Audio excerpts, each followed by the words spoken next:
Morning everyone. Okay, so today I'm going to try, this is a grass tree root.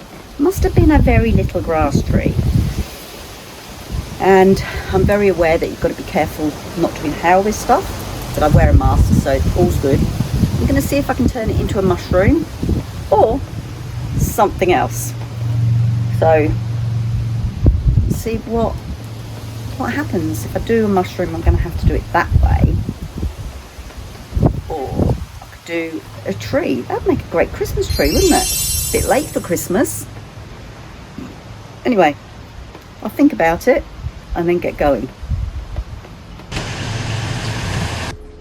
Okay, so with my Cavoodle flame burr, my extreme one, I'm just clearing the outside of this root.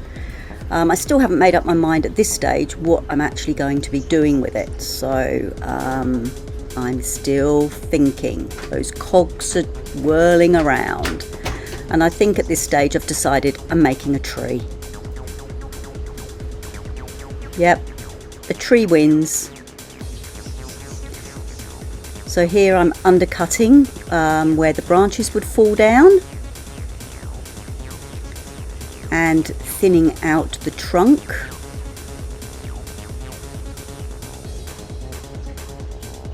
Still undercutting and thinning the trunk down. It's a very, very nice piece of wood to carve. It's not hard. They're very, very easy. So now I'm shaping the top of the tree so as it splays out a little bit more. And the texture of this was beautiful. I really didn't need to put any pattern on it, but I decided that I would.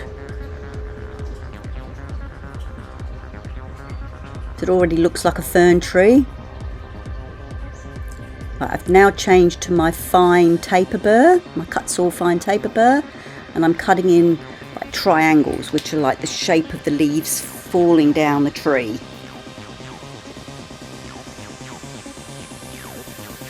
Again, I've not cut them in, I've not thought about this process, I'm just doing it out of my head. Obviously you get the ideas from other videos that you watch.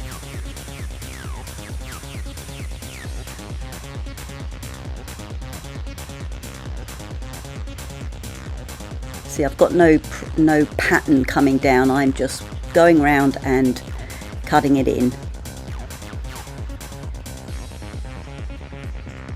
Round and round I go. Where I'll land, nobody knows.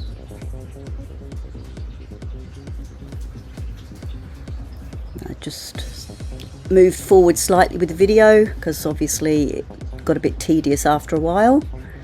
Now I've changed my burr to one of the Chinese burrs, and that's just to do the undercutting, to cut out the wood underneath each branch layer, just to make it look like it's layered.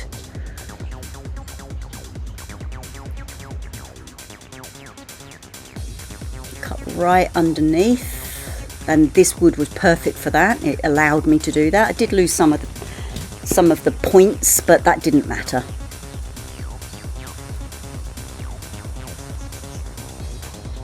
Deeper and deeper. Now I was trying to use this burr to shape the leaves by cutting them thinner at the top and then leaving the bottom part so as it looked like it was like a skirt, but this burr wasn't really designed for that, so I do a little bit here. It cut too much off, so I stopped doing that in the end.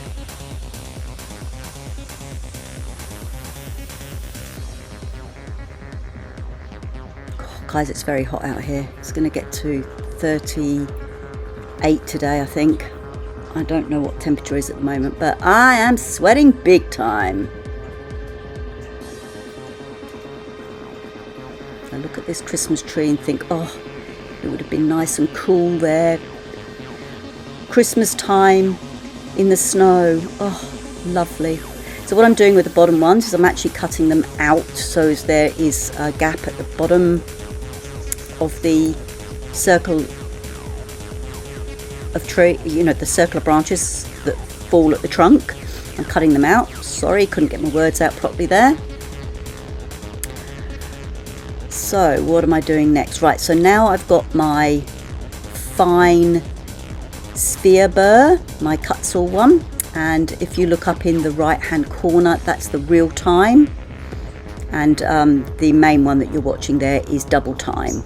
So I'm taking down the top of the branch and then scooping it up so as it leaves the bottom part is at the right depth, and the top part I'm taking back.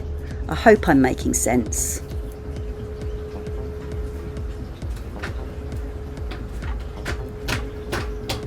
Just sit back and listen to the music at the moment.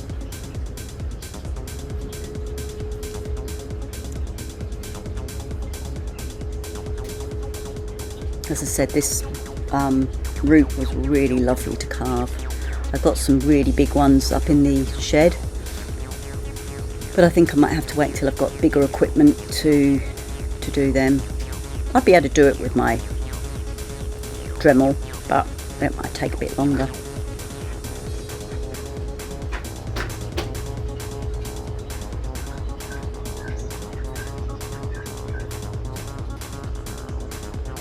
Thinking about doing some gargoyles for the entrance of my property. I've just got to look up a picture of a gargoyle and see if I think I'm skilled enough to do one, or two I'd like. So now I'm going underneath the tree to smooth that off with this beautiful burr, going around the trunk, tidying up a little bit more.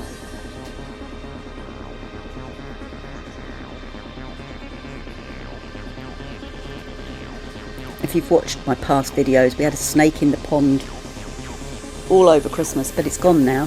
So I'm assuming it's out and it's probably shed its skin somewhere. I was hoping we'd do it and we'd find the skin, but it wasn't happening. Right, what am I doing now? Right, now I'm cutting in a door. So I've changed my burr to one of the Chinese burrs again. Cutting the door out really carefully. There is a rather large crack that runs right through the centre of this. I'm going to have to pump some glue into it, I think.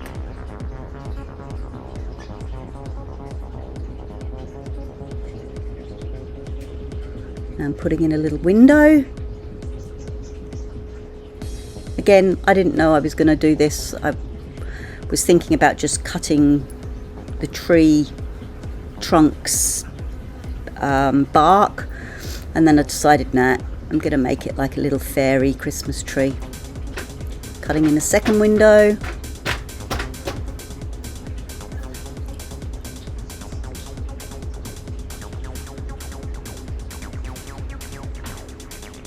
Oh, and then I decided to do a back door.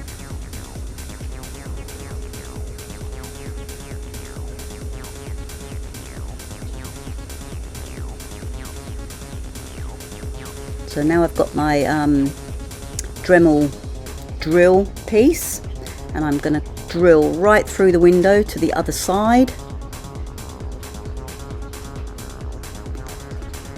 When it starts smoking, I stop, because obviously I don't want my piece of wood to catch fire. It's always nice to have a hole where you can see straight through. It makes it very interesting. Now I've cut a little window in both of the doors, so as you can see straight through the doors as well, front to back. And now I'm going to cut in the branches. So I've changed the burr again to a Chinese burr, the one with the squarish sort of head.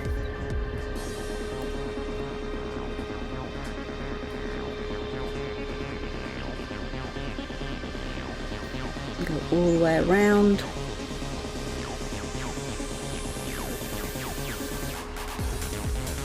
With a bigger one, I think that would be nice to actually have some bare branches at the bottom, so as you could actually see through those branches.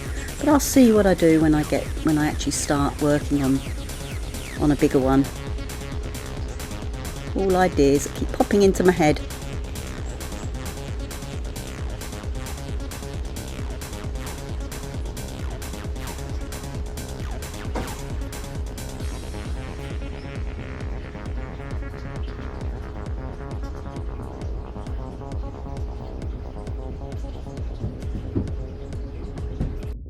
Okay, so what I did was I did a little tree. I put 2 windows in and a door back and front. Then I drilled right through so that you could see through it. I put the branches, cut the branches out underneath, and now all I've got to do is sand it and put a finish on it. I think that's kind of cute. Wish I'd done that before Christmas. So now I'm painting. I've got the Monart acrylic paints. So I have popped some green out and a little bit of black because the green was a horrible colour green.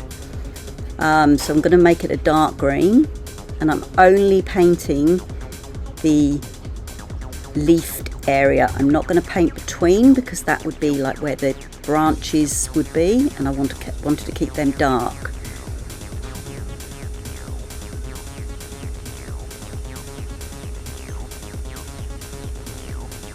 Oh, I am so warm.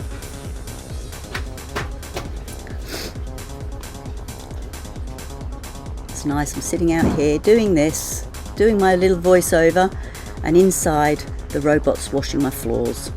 Brilliant. What more could I ask for?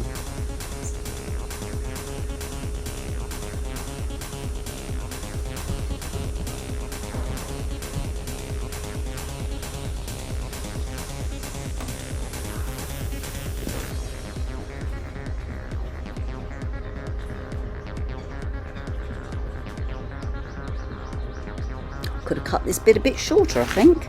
Bear with us, guys, bear with us. And this is double speed. Hope you all had a good New Year's Eve, and welcome to 2026.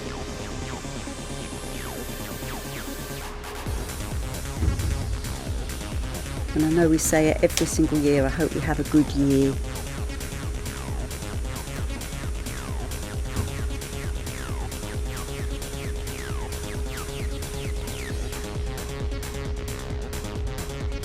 I think I've sped it up even more now.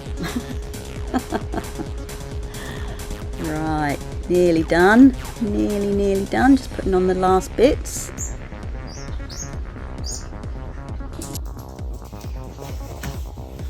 I do have a bit of a problem. It's not standing up anymore. So I'm going to use this and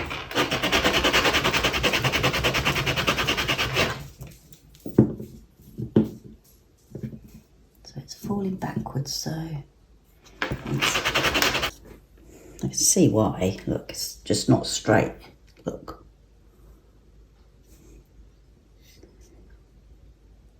I've got to be careful because that looks like it's going to break in half.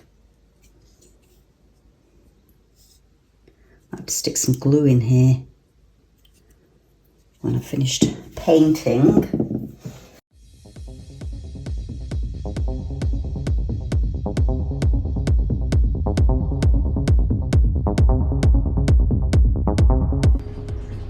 Now it's time for the watercolour metallic paints. So I'm using the green, which I'm showing you in the top left hand corner, and it makes it lovely and sparkly, and it brightens the piece up as well.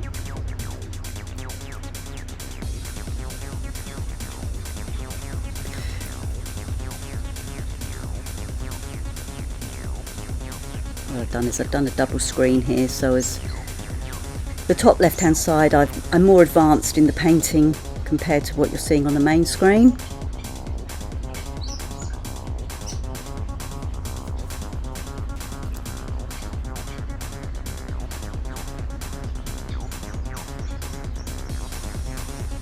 Again, I'm leaving those middle parts out as the branches and the so obviously, you know, if you look inside a tree it's dark, so that's why I've left it like that.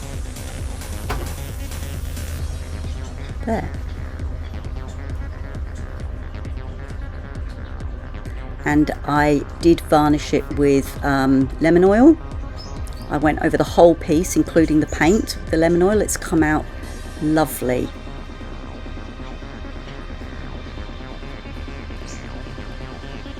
I'm very pleased with that. And here it is outside. If you like my little video, please give me a thumbs up and subscribe if you wish. It does help the channel and it helps me. Thank you for watching. Bye.